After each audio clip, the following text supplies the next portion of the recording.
all life is born from chaos. The world doesn't always adhere to logic. Sometimes down is up. And sometimes when you're lost, you're found. Thank you for joining us for another TV Lingo discussion. I'm Eddie Lingo. And I'm Aaron.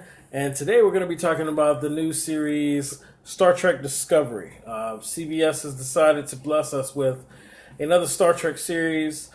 As new Star Trek, we got the lead being played by, I forgot her name, but she played on Walking Dead. She was one of the memorable characters. She just recently passed, and now she is playing on this. And we're discussing the pilot episode. Now, in the pilot episode, we get a little taste of, her connection with the Starfleet and the lead of the ship and how she trusts her. You can see in their chemistry and their interaction that she gives her a little bit more freedom than others. And their job is, I guess that's why it's called Discovery. Their job is to actually go out into, the universe and discover things. And they actually end up interacting with a hidden Klingon ship or Klingon fleet that they actually haven't encountered in 100 years. Yeah. And that's pretty much where the pilot starts, kind of takes you there. What was your first impression in watching this? Well, I should first start off by saying I've never really watched any of the Star Trek series. They were all way after my time. Like, by the time I was born, they were pretty much all done. So this is kind of my first foray into the Star Trek world other than the movies, and I really enjoyed it. I think what I enjoyed most was that it's mostly there's a lot of sci-fi action going on, kind of, but it's mostly about the characters themselves and how they're dealing with the world. And I think one of my favorite things about her is the fact that she's like Vulcan. She's human, but she's Vulcan raised. Right. I think that's such an interesting concept because Vulcans are, as I'm learning here, are like super logical people, and they turn to put away their emotions. But as a human, she still has those emotions. So the way she was raised and and how she was born and who she was born to are kind of conflict with each other throughout the episode. You can definitely tell that. Like, even when she's like, I'm being super logical, her eyes are starting to well up and like she's about to cry and just like the emotions there. Yeah, just maybe you're not being super logical. Right. So she's having trouble balancing, but she's doing a good job though. Yeah. She's doing a good job, yeah. So, but overall, I liked it. I think the characters worked really well. I can tell. I can tell already that the captain probably isn't going to last very long, just based on like how foreboding everything she says is going. It sounds like she's forewarning everything. Yeah, pretty much. Yeah, but so overall, I'm really liking the show. Yeah, my first impression. Oh, I also have to warn everybody. I'm not a Trekkie. Those TV shows and everything were during my time, but I'm not that big of a Star Trek fan. I did watch though here and there. I've watched the movies and the reboot to the franchise and the movies that are out today. I've watched. Still not as great of a fan, but I watched this because the Star Trek and it's visual. The stories are always complex in the battles and the politics, but today's technology is always evolving. You can always retry another Star Trek show, and they can give you something nice to look at and pull you in, and then sprinkle a nice story on top of it. And so I was like, why not? I haven't seen a Star Trek series in some time, and this one actually, I was into it. I'm actually looking forward to seeing the second episode because this actual story doesn't complete. It leaves you right at a cliffhanger, and for me, if a pilot doesn't make you want to say, well, what's going to happen next, then it didn't do its job, and they did a good job. Yeah, they didn't. They cut it off at a point where you kind of have no choice but to be like, what's going to happen next? But still, I felt like I was satisfied with what I got. I saw the development in her character, the conflict in how she was raised. I saw how much of an impact her decision was on the captain, and how much she trusts her, and it's really establishing her character as someone who has even when they make impulsive decisions, that may seem like they're irrational, there is some logic to it. It may seem like an impulse, but there's still some logic to it. And like that one moment where she tried to take over the deck. Yeah. What she was doing, maybe she did it wrong, but she was doing it for the right reasons. And she Yeah. was right. You know what I mean? So for me, I think this is actually worth continuing. As far as theories on life of the show, what do you think? I mean, like all this show has to do is get like those classic fans involved, and get enough new people to the series to start another kind of like fan base. Yeah. So because Star Trek isn't that long, so there's like it's not like faulty like 80 years ago. This is a revival. This is True. a new. So most of the Trekkies are still probably around and are definitely down for a new show. Yeah, I can see there's a great amount of them still. And I think like the thing that's going to put this over the other Star Treks is the fact that it has such a high production value. Because like I've seen, it's not my completely new. I've seen like the occasional episode, and you can like nowadays you can see like the production value I guess it was good for the time, but it just does not hold up as well. But the show looks amazing, and I think that's going to go a long way to get those sci-fi fans who are just looking for a good looking show. It does look great. And who are looking for good character drama. So I think it's going to go. I think it's going to go the distance. I have to agree. I think it's going to definitely stay on. It's going to go the distance. There are plenty of Trekkie fans that are still out there, and this is something that they've been waiting on. You know, they always want as much as they can get. I know. Yeah. And when you get more, better technology and TV production is as good as it is nowadays. Yeah, I know that they're excited about this, and then you're gonna bring in some new people. You're gonna bring in people that are watching just because of the lead actor, because of her impact on The Walking Dead. Then you're gonna get some people that are just curious.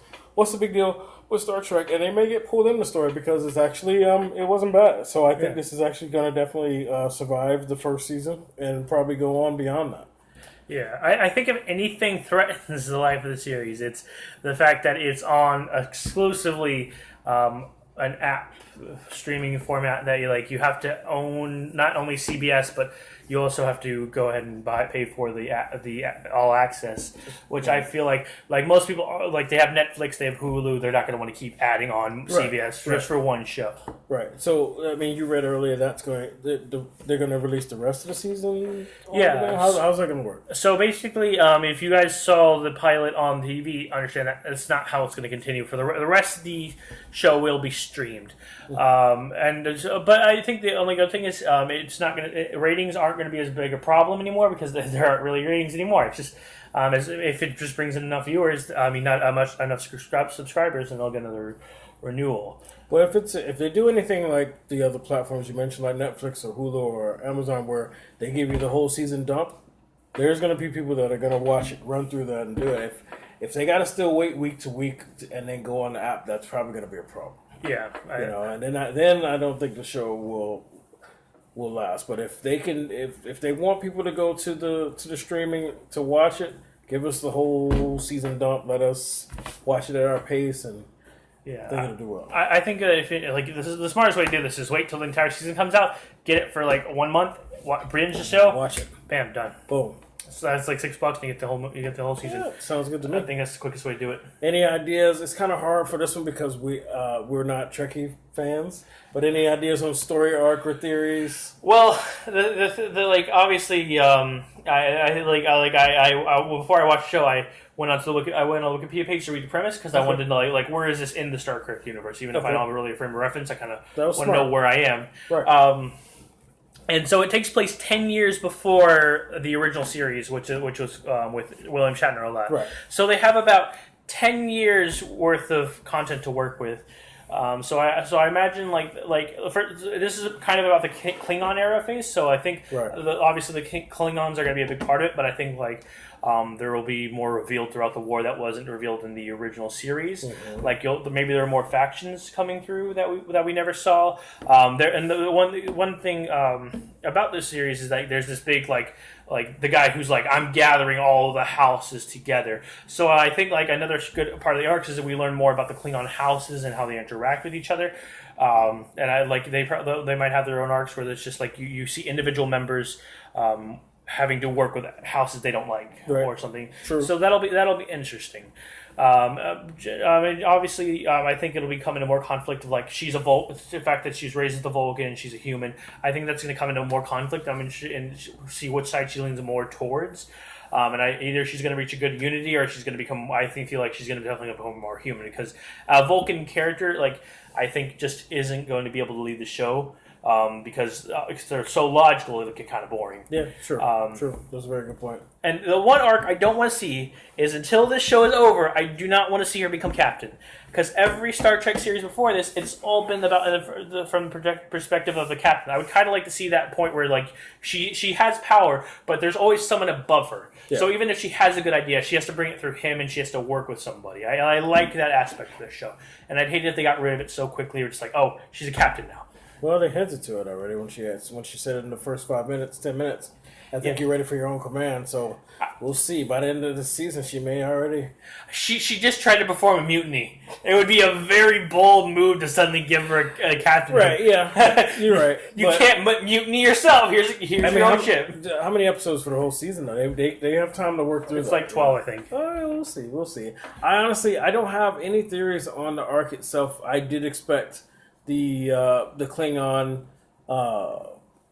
empire to be more developed and me get a better understanding. I'm looking forward to that, even to see to how they to get to a point because and in my era, I watched on the tail end of the Captain Kirk era with the first one, William Shatner. I was watching all the reruns. I was too young. Yeah, but when I was actually able to pay attention, I was old enough. Then I'm watching the Next Generation, with Picard.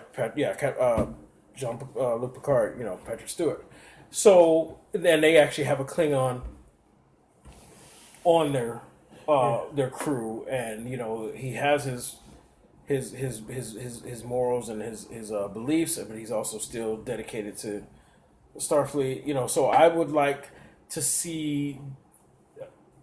How do we get to that point, where they're actually speaking English and all, and they're actually working alongside us? Because right now it just looks like if a Klingon sees you, we going at it. It's fight to the death. There's no discussion. So I don't know. Yeah, I like it. I think it's a little too early for them to for someone to actually have a Klingon crew member. Right. But I think the show can give you that hope that this is how that happens. There's that hope for peace. I expect it eventually over time because I don't think the show's going anywhere.